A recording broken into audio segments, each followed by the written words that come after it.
Բարև սիրելի հայրենակիցներ, եթերում կրկին քաղաքական խաչմերուկն է։ Այսօր արդեն մարտի 21-ն է, այսօրը շատ կարևոր օր էր հայկական օրացույցում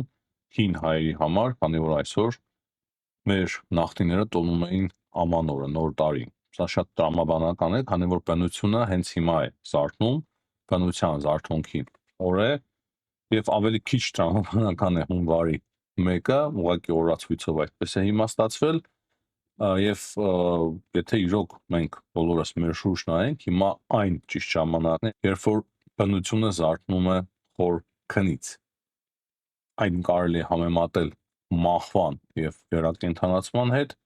այն կարելի է համեմատել քնելու եւ զարթնելու հետ, բայց հաշվի առնելով, որ մեր հաղորդումները քաղաքական բնույթ են կրում, չեմ ուզում խորանալ այս նույն ժամանակ կարևոր, բայց ոչ մեր հաղորդման թեմային։ Ուզում եմ արդից օգտվելով նաև շնորհակալություն հայտնել բոլոր նրանց, ովքեր որ երեք բաժանորդագրվեցին մեր ալիքին, դարձնելով մեր ալիքը 44,000 բոլոր նրանց, ովքեր որ բաժանորդագրված են, այս 44,000-ի մեջ են եւ բոլոր նրանց, ովքեր որ շարունակելու են միանալ եւ բաժանորդագրվել մեզ։ Ձեր լայքերը, բաժանորդագրումները եւ մեկնաբանությունները չափազանց կարեւոր են։ Այսօր չափազանց կարևոր թեմա ունենք քննարկելու։ Հայաստանի շուրջ արդեն կամաց թեմաները շատանում են, պետք է որ մենք ավելի ակտիվ սկսենք քննարկել ինչ է տեղի ունենում Հայաստանում եւ Հայաստանի շուրջ, տեսնում ենք ակտիվացում ներսի ընդդիմադիր օտարամոլ ուժերի, տեսնում ենք Հայաստանի իշխանությունների նյարդայնացումը այդ ամենից, տեսնում ենք Եվրամիության աջակցությունը, երեք շատ հետաքրքիր կարևոր տեղեկություններ ստացվեց Մարտակոսից, թե ինչ ձևով են իրենք փորձելու օգնել Հայաստանին, ինչ վտանգներ կային վտանգներ, որոնց մասին ես ընդհանրապես չէի մտածել, բայց շատ տրամաբանական էր։ Այդ ամենի մասին նույնպես պետք է մենք մտածեինք եւ զգուշանայինք, լավ է որ մենք հիմա լսեցինք, ավելի ուշադիր կլինենք այդ հարցերի շուրջ, քիչ անց կասեմ, թե ինչի մասին է խոսքը։ Եվ այս ամենից բացի կխոսենք Իրանից, թե ինչ է տեղի ունենում Իրանի շուրջ եւ ամեն օրվա ռեժիմով շատ հետաքրքիր զարգացումներ մենք ունենք Իրանի շուրջ, սիրելի հայրենակիցներ։ Սկսենք երևի թե Հայաստանից, ինչպես որ միշտ մենք խոսում ենք Հայաստանի շուրջ տեղի ունեցողից։ Երեք երեկոյան տեսա Նիկոլ Փաշինյանի ուղերձը։ Բավականին լուրջ պաշտոնական ուղերձի նման ինչ որ մի ուղերձ էր, որը զգացնել էր տալիս, թե ուղղակի հապճեպ ինքը չի միացել համացանցին եւ ավելի փոքր պատրաստված ուղերձ էր, չնայած որ ձայնը այդքան էլ մաքուր չէր, հասարակ խշշոցների հետ չեն կարող պայքարել, ես զարմանում եմ հասարակ ծրագրերը, որ ձայնի որակ ավելի լավը լինի, բայց դա չէ կարևորը։ Ամենակարևորը իր ուղերձի ձևն էր, ինչպես նշեցի, բավականին կարևոր, պաշտոնական եւ նա հստակ այդտեղ արձանագրում էր, որ Քոչարյանի, Կարապետյանի եւ Ծառուկյանի ուժերը դրանք պատերազմական ուժեր են, պատերազմի կուսակցություն են եւ Հայաստանը տանելու են դեպի պատերազմ։ Ու հստակ արձանագրում էր, որ նրանք գնում են պատերազմի դուռը բացելու։ Խաղապահներից էր խոսում, ասում էր, մենք տեսանք խաղապահների եւ նրանց կատարված գործը, արդյոք մենք կրկին ցանկանում ենք մտնել այդ ամենի մեջ եւ հստակ Փաշինյանը շատ ճիշտ ձևով արձանագրում էր, որ դա տանելու է մեր պետության կործանմանը։ Այն ինչի մասին մենք այստեղից միշտ խոսում ենք։ Ես ասեմ նույնիսկ ավելին։ Ավելի հեշտ է մեզ խոսել, փակագծերը բացել եւ կա պետություն, կա կայսրություն, որի հիմնական փիլիսոփայությունը միշտ եղել է նրա մեջ, տրամաբանությունը իրենց աշխատանքի գործելավոճի, որ մենք պետք է կոնֆլիկտ ունենանք մեր հարևանների հետ։ Հայաստանը, Ադրբեջանի, Վրաստանը, Աբխազիայի եւ Օսեթիայի շուրջ միշտ լարվածություն, միշտ պատերազմներ, միշտ խառնաշփոթ, որպեսզի հեշտ լինի իրեն ղեկավարել մեր տարածաշրջան։ Եվ հիմա այդ նույն կայսրությունը իր գործակալների միջոցով Հայաստանում փորձելու է իշխանափոխություն իրականացնել եւ կրկին մտցնելու է պատերազմի տրամաբանություն, որ մենք պարտվել ենք Ադրբեջանի դեմ պատերազմում, մենք պետք է փորձենք հաղթանակ տանել եւ այլն եւ այդպես շարունակ։ Նախ այն բյուջեն, որը որ ունի Ադրբեջանը ռազմական առումով ուղղակի Հայաստանը չի կարող այդպիսի բյուջե ունենալ այս պահի դրությամբ, որ կարողանա պատերազմել Ադրբեջանի հետ։ Երկրորդը մենք պատերազմելու ենք Թուրքիայի եւ Ադրբեջանի հետ միասին։ Մեր տնտեսություններն էլ շատ թույլ են, մեր դեմոգրաֆիան շատ փոքր է, բայց դա չի հետաքրքրում Ռուսաստանին։ Իրենց պետք է կոնֆլիկտ, իրենց պետք է պատերազմ, իրենց պետք է լինել Հայաստանում։ Հայերը կլինեն այս տարածքում, քրդերը կլինեն, ադրբեջանցիները կլինեն, ինչ աս կամ ցեղ կլինի, ընդհանրապես իրենց չի հետաքրքրում։ Իրենց պետք են այս տարածքները, այս աշխարհագրական տարածքները։ Դրա համար իրենք շատ չեն խորանում, թե արդյոք հաղթանակ կտանես, թե չէ։ Իրենց դա պետք չի։ Մի օր Ադրբեջանն են օգնելու, մի օր հայերն են օգնելու, բայց մենք արդյոք շարունակելու ենք ապրել այդ տրամաբանության մեջ եւ ինչքան կարող է մեր փոքր թուլացած ազգը եւ ժողովուրդը, պետությունը ապրել այս տրամաբանության մեջ։ Ես համոզված եմ, որ մենք նախ պետք է դառնանք շատ անկախ, շատ ավելի անկախ, հզոր պետություն, պատահական չէ, որ Իսրայելը օրինակ ենք բերում, չեմ ուզում անընդհատ զզվացնել Իսրայելի օրինակներով, բայց երբ որ դառնում ես անկախ, հզոր պետություն, նոր ինքնուրույն կարողանում ես հարց լուծել, եւ եթե ինքնուրույն ես կարողանում հարց լուծել, դա ուրիշ է, եթե դերսից այդ ամենը թելադրվում, խփում են քեզ, դա լրիվ ուրիշ է։ Բնական է այդ ուժերը չեն վեր կենա եւ ասի, որ մենք օտարի Ռուսաստանի շահերը սպասարկելու համար ենք։ Չեն ասելու դա։ Բայց բոլորս շատ པարզ գիտենք, որ դա այդպես է։ Այսինքն դրանում իմ համոզումը 100% է, 99 էլ չէ, 100% է։ Ցավոք սրտի դա այդպես է։ Բայց ամենակարևոր մասը, որը եւ միտքը, որը որ ուզում եմ հասցնել ձեզ սիրելի հայրենակիցներ եւ հասցնել նաեւ Հայաստանի իշխանություններին, կոնկրետ Նիկոլ Փաշինյանին, դա այն է, որ եթե դու այդպիսի հայտարարությամբ ես հանդես գալիս, պարոն վարչապետ, ապա դու պետք է դիմես հիմա շատ կտրուկ քայլերի, կտրուկ գործողությունների։ Այդպիսի հայտարարություններով փորձել ազդել ուղղակի ժողովրդի հոգեբանության վրա շատ քիչ արդյունք է ունենալու, քանի որ այն նրանք, ովքեր որ ընտրելու են փողի դիմաց կամ, չգիտեմ, խապվելու դիմաց, հազար մի պատճառի դիմաց այդ ուժերին, իրենք միևնույն է ընտրելու են, դու չես կարողանալու համոզել նրանց հակառակի մեջ, շատ դժվար է դա լինելու։ Կամ միայն մեկ ձև, որը որ չարեց օրինակի համար Վրաստանում նախկինում Միխայել Սաակաշվիլին սխալներ արեց մեծ եւ հիմա հայտնվեց այս իրավիճակում, չնայած ինքը իր կյանքով շատ մեծ ցախողումներ է իրականացրել, դա էլ ասեմ, համեմատելու չէ Հայաստանի իշխանությունների հետ, նրա քաղաքականությունը չեմ ուզում համեմատել Նիկոլ Փաշինյանի հետ, նա ռեպրեսիվ համակարգ էր նաեւ ձևավորել Վրաստանում, բայց սխալվեց եւ վերջնական կործանվեց։ Հիմա ես չեմ ուզում, որ նույն սխալը թույլ տա Նիկոլ Փաշինյանը, քանի որ Նիկոլ Փաշինյանը իրոք շատ ավելի ժողովրդավար է, համեմատելու չէ Սաակաշվիլի հետ, շատ ավելի հայրենասեր է եւ շատ ավելի մաքուր անձնավորություն է, բայց սխալը կարող է նույնը լինել։ Այս պահին կարող է սխալը նույնը լինել։ Եվ հետեւաբար, եթե նման հայտարարություններ է անում Նիկոլ Փաշինյանը հստակ արձանագրելով, որ նրանք պատերազմ են ցանկանում, Իմչայլոց Սաակաշվիլին էր ավելի շատ պատերազմ ցանկանում, այստեղ չի բռնում, բայց իր մոտեցումը ընտրություններին դա է նկատի ունել կոնկրետ, որպեսզի դուք սիրելի հայրենակիցներ ավելի լավ հասկանաք իմ ասածի իմաստը։ Ահա, այստեղ, երբ որ Նիկոլ Փաշինյանը հստակ արձանագրում է, որ դրանք պատերազմի կուսակցություն են, նրանք ուզում են պատերազմի դուռը բացել եւ այդ խաղաղության պայմանագիրը չեղարկել, նոր պատերազմ վերել Հայաստան, այդ դրանից հետո պետք է արվի ամեն ինչ, որպեսզի այդ կուսակցությունների, որոնք որ կուսակցություն են,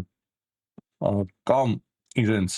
ընտրվելու հնարավորությունը, այսինքն գրանցվելու հնարավորությունը կենտրոնական ընտրական հանձնաժողովի կողմից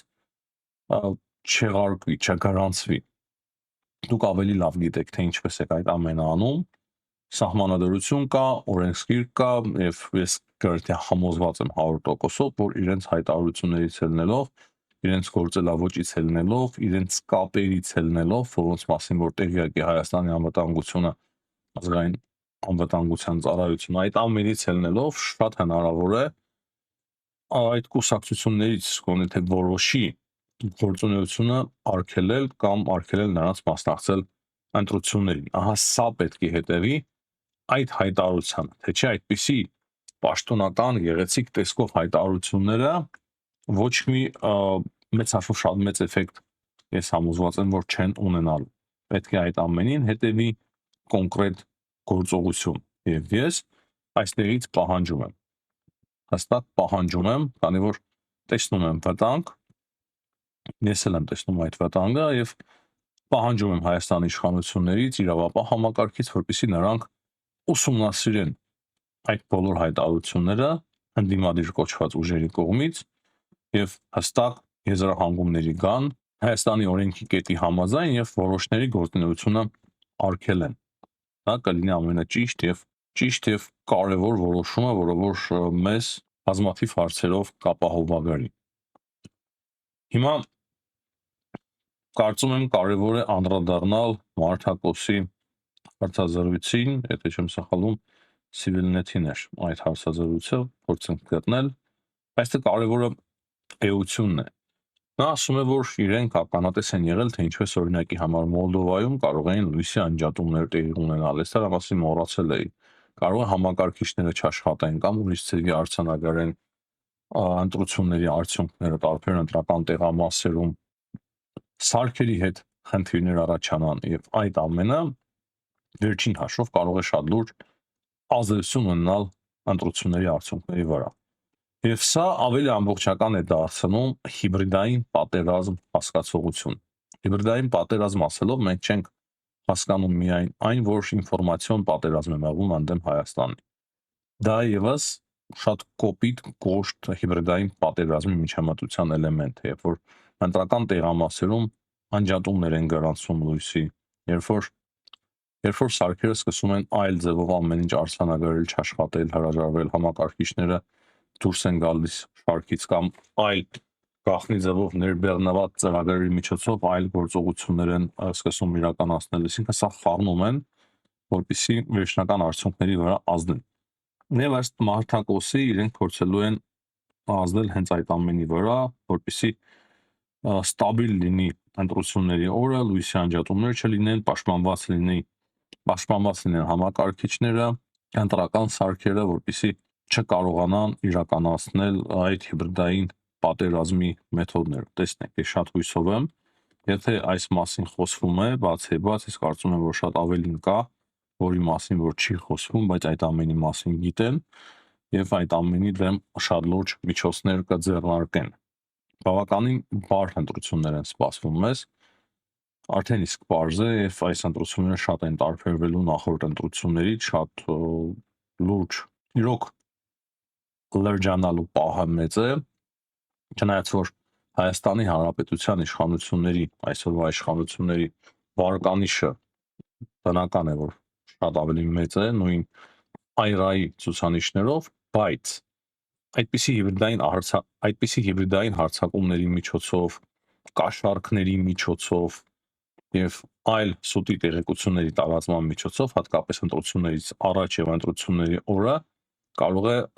բավականին լուրջ ձևով փորձեն ազդել ընտրությունների արդյունքների վրա։ Դրա համար պետք է նախորոք մենք բոլորս պատրաստվենք։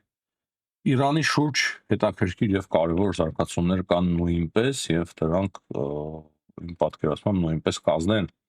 Հայաստանում տեղի ունեցող ընտրությունների վրա եւ ոչ միայն ընտրությունների վրա, այլ տարբեր ձևերով ազդում են եւ հələ դեռ շատ կազդեն մեր տարածաշրջանի երկրների վրա եւ բացառություն չէ նաեւ Հայաստանը։ Ինչ կա Իրանի շուրջ, հիմա խոսենք դրա մասին։ Իրանի շուրջ ամենակարևոր երեկվա լուրը այն էր, որ Իրանը իբր կարողացել է խոցել ամերիկյան F-35 ինքնաթիռ։ Իրականում ինչ է տեղի ունեցել։ Հիմա շատ է խոսվում, որ ինքնաթիռը շատ ցած է իջել, թույլատրվածից շատ ավելի ցած եւ իրանցիները ինչ-որ միջոցներով կարողացել են հարվածել ինքնաթիռին, բայց ինքնաթիռը չի խոցվել։ Այն կարողացել է հասնել մինչև Իրաք եւ այնտեղ վայրեջք կատարել, այսինքն վնասվել է ինքնաթիռը եւ ոչ թե խոցվել է։ Սա կարելի ասել սենսացիա է այն առումով, որ սա առաջին դեպքն է, որ F-35 ինքնաթիռը թեկուզ չի խոցվել, բայց վնասվել է պատերազմական գործողությունների ժամանակ։ Չնայած խոսում է այն մասին, որ ինքնաթիռը սխալ է գործել, դրա պատճառով այդ ամենը տեղի ունեցել, բայց ես չեմ բացառում, որ այստեղ Չինաստանի եւ Ռուսաստանի մատը խառն է, ինչի մասին ես միշտ խոսել եմ։ Քիչ առաջ նաեւ տեղեկացնում էին իրանական աղբյուրներ, թե իրենք կարողացել են հարվածել նաեւ իսրայելական ինքնաթիռներից մեկին։ Եթե այս դեպքերը իրար հետ կապ չունեն, առանձին դեպքեր են, սա արդեն նշանակում է, որ եթե երկու օրվա մեջ երկու ինքնաթիռ են փորձում խոցել, կամ հարվածում են երկու ինքնաթիռի, ուրեմն ինչ որ զենք են ստացել։ Չունեին այդ զենքը ստացել են ամենայն հավանականությամբ, քանի որ արդեն 22 օր է պատերազմը ընթանում է, իրենց ռազմաքաղաքական ղեկավարությունը գլխատված է, նորերը եկել են, ելի են գլխատվել, եւ այս պայմաններում, որ 20 օր անց նոր իրենք կարողանան ինչ-որ ինքնաթիռների վրա կարակ բացել, հարվածել, չխոցել, բայց վնասել, սա հստակ վկայում է այն մասին, որ կողքից շատ լուրջ ձևով օգնել են։ Ասեմ, որ գործողությունը շարունակվում է, Իսրայելը եւ Ամերիկայի Միացյալ Նահանգները հարվածները շարունակում են հասցնել, վերջի 24 ժամերի ընթացքում կրկին զեկուցվել է բարձրաստիճան զինվորականների սպանության մասին գեներալների,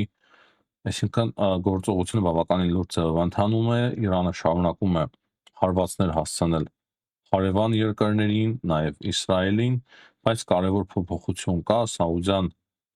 Արաբիան եւ Արաբական Միացյալ Էմիրությունները կարծես թե կամաց սկսում են ներգրավել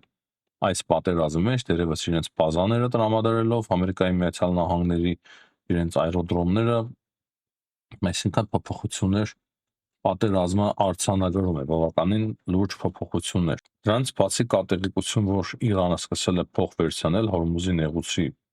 անցնելու համար այդ մեծ տանկերներից 2 միլիոն տրանզիտի համար վերցնում են, այս տեղեկությունները բավականին հետաքրքիր են, Ամերիկայի Միացյալ Նահանգների նախագահ Դոնալդ Թրամփը փորձում է կոալիցիան իր հավաքել, դրանց բացի Axios-ի տեղեկություններով Թրամփի վարչակազմը քննարկում է Խարկ կղզու գրավման հարցը, որպեսզի Հորմուզի նեղուցը կարողանան վերաբացել, չնայած Թրամփը այսօր խոսում էր այն մասին, որ ամերիկյան զինվորականներ չեն ուղարկելու Իրան եւ այս պատերազմը շատ շուտ կավարտվի, շատ քիչ է մնացել այս պատերազմին։ Թրամփի հայտարարությունների վրա ես չեմ կարող հենվել, ավելի լավ է հավատամ Axios-ի աղբյուրներին, քան թե Թրամփի, քանի որ Թրամփը ուրիշ բան է ասում, բայց ուրիշ բան է անում։ Հետաքրքիր ձևով նա նրա հայտարարությունները եւ գործողությունները իրար չեն հապում, շատ դժվար է կապել իր գործողությունները հայտարարությունների հետ, պետք է ճիշտ գտնես եւ հասկանաս, թե ահա այս հայտարարությունը իրոք իրականության հետ կապ ունի։ Այսինքն հավանականություն կա եւ շատ մեծ է, որ Ամերիկայի Միացյալ Նահանգները սահմանափակ ցամաքային գործողությունների դիմեն եւ փորձեն գրավել Խարկ կղզին, չնայած Թրամփը ասում է, որ Հորմուզի նեղուցը մեզ պետք չի, դա ավելի շատ պետք է եվրոպացիներին եւ եվրոպացիները թող հիմա մտածեն, թե ինչպես են վարվելու հիմա այնտեղ։ Թրամփը նաև շատ սուր հայտարարություններով է հանդես եկել ՆԱՏՕ-ի հասցեին, ասելով, որ նրանք շատ վախկոտներ են, թղթե վաքր է ՆԱՏՕ-ն առանց Ամերիկայի Միացյալ Նահանգներին, եւ նրանք վախեցան ուղղակի դաշնակիցների մասին էր խոսքը միանալ այս ծրագրին։ Բայց հիմա երբ որ տեսնում են, որ մենք հաղթանակ ենք տանում, մենք հաղթանակի մեջ ենք, արդեն հաղթանակը շատ մոտ է, կամաց մտածում են, թե ինչպես միանան այս ամենին եւ կրկին Թրամփը իրենց անվանում է եւ կրկին այդ հայտարարության մեջ ինքը իր դաշնակիցներին վախկոտներ է անվանում, ասելով, որ մենք կհիշենք այս ամենը։ Ես հիշում եք, չէ, որ ասում էի, թե եվրոպացիների այս գործողությունները մեծ վնաս են հասցնելով իրենց հարաբերություններին, ՆԱՏՕ-ին եւ նաեւ մեծ սխալ են, ինչ վերաբերմունք էլ իրենք ունենային Դոնալդ Թրամփի նկատմամբ, ինչքան էլ Դոնալդ Թրամփը սխալներ գործածներ, դա իրենց շահերի չի բխում այդպես վարվել, բայց փաստացի մենք տեսանք, որ եվրոպացիները այդպիսի որոշումներ կայացրին, դե թող հիմա պատասխանեն Թրամփին, իրենց ընտրությունն է, ինչ ասեմ, իրենց ընտրությունն է, ամենայն ագեցությամբ ինձ դուր չի գալիս եվրոպացիների վարքը, քանի որ դա վնասում է կոնկրետ Եվրոպային, դա վնասում է նաև մեզ։ Տեսնենք, ես հույսով եմ, որ շատ բան կփոխվի։ Թրամփը նվեր չէ, մենք բոլորս շատ լավ դա հասկանում ենք, այդ մասին խոսում ենք, բայց այդ ծրագրին պետք է որ միանար Եվրոպան։ Ինչքան էլ դա Իսրայելի պատերազմը մենք հավարենք, ընդունենք, բայց ընդհանուր առմամբ գլոբալ արևմուտքի պատերազմն է, չէ, Իրանի դեմ։ Իրանում փորձում են հիմա ժողովրդավարական ուժեր բերեն իշխանության, այդ ռեժիմը հեռացնեն։ Դա խզում է առաջացնելու Չինաստան, Իրան, Ռուսաստան։ Այսինքն այդտեղ Եվրոպան պետք է մասնակցեր իր անվտանգության նաև համար, բայց չմասնակցեց։ Կարևոր է նաև նշել, որ երեք Մոջթաբա Խամեյնիի հայտարարությունն է տարածվել, նրան ոչ ոք էլի չի տեսել, ես չեմ տեսել կադրերը, որքան գիտեմ, սա տեքստային է, ես տեքստային հայտարարությունն եմ տեսել, եւ կարծում եմ միայն տեքստային այդ հայտարարությունը ասում է, որ մենք չենք թիրախավորում մեր հարևաններին, հիմնական ուղերձի իմաստը դա է եղել Թուրքիային եւ արաբական երկրներին, դա իրենց դրոշի տակ իրականացնում են ուրիշները, օտարները, սիոնիստները։ Աբբաս Արաքչին էլ է հայտարարությամբ հանդես եկել, Իրանի արտգործնախարարը խոսում է պատերազմի ավարտից, բայց ասում է, այս պատերազմը կավարտվի միայն այն ժամանակ, եթե ամբողջովին ավարտվի, այսինքն չկանգնեցվի եւ հետագայում տարին 1 տարի, 2 տարի անց կրկին վերսկսվի։ Փոքր կարծես ոճային փոփոխություն արդեն նկատվում է իրանցիների մոտ, այն չի կարող չնկատվել, բայց Թրամփը ուրիշ բան է ասում լրիվ։ Ասում է, մենք ուզում ենք բանակցել, բայց քանի որ ոչնչացրել ենք իրենց ղեկավարությանը, առաջի շերտը, երկրորդ շերտը, մենք հիմա չգիտենք թե ում հետ բանակցենք։ Ուզում ենք բանակցել, բայց չգիտենք ում հետ բանակցենք, բայց ասում է դա շատ լավ է, դա իմ դուրը գալիս է, այսպիսի հայտարարություններով է հանդես գալիս Դոնալդ Թրամփը։ Եվ վերջում սիրելի հայրենակիցներ, մեկ ուրիշ տեղեկությունով կիսվեմ, բավականին հետաքրքիր եւ կարեւոր տեղեկություն է սա։ Պոլիտիկոն է այս մասին գրում, որ Վլադիմիր Պուտինը առաջարկել է Ամերիկայի Միացյալ Նահանգներին Դոնալդ Թրամփին, որ արիք դուք դադարեցրեք Ուկրաինային տրամադրել գաղտնի տեղեկություններ, բազմական բնույթի գաղտնի տեղեկություններ, ռուսական դիրքերի վերաբերյալ, տեղաշարժերի վերաբերյալ զորքի, եւ մենք էլ կդադարեցնենք տրամադրել Իրանին նման օգնություն։ Այդ տեղեկությունները բավականին լուրջ մտահոգություններ են միանգամից առաջացրել Եվրոպայում, Եվրոպան մտահոգվել է, բայց չի մտահոգվել, որ Իրանում պետք է օգնել Ամերիկայի Միացյալ Նահանգներին, բայց բարեբախտաբար նույն պոլիտիկոյի հաղորդմամբ այս պայդրությամբ Ամերիկայի Միացյալ Նահանգները մերժել են Պուտինին։ Մերժել են Պուտինին, ասելով, որ չէ, նման բան տեղի չի ունենա, այսինքն օգնում եք իրանցիներին, օգնեք, մենք միևնույն է հաղթանակ կտանենք, ասում է Ամերիկայի Միացյալ Նահանգները։ Ուկրաինան լրիվ այլ պատերազմ է, մի խառնեք այդ պատերազմը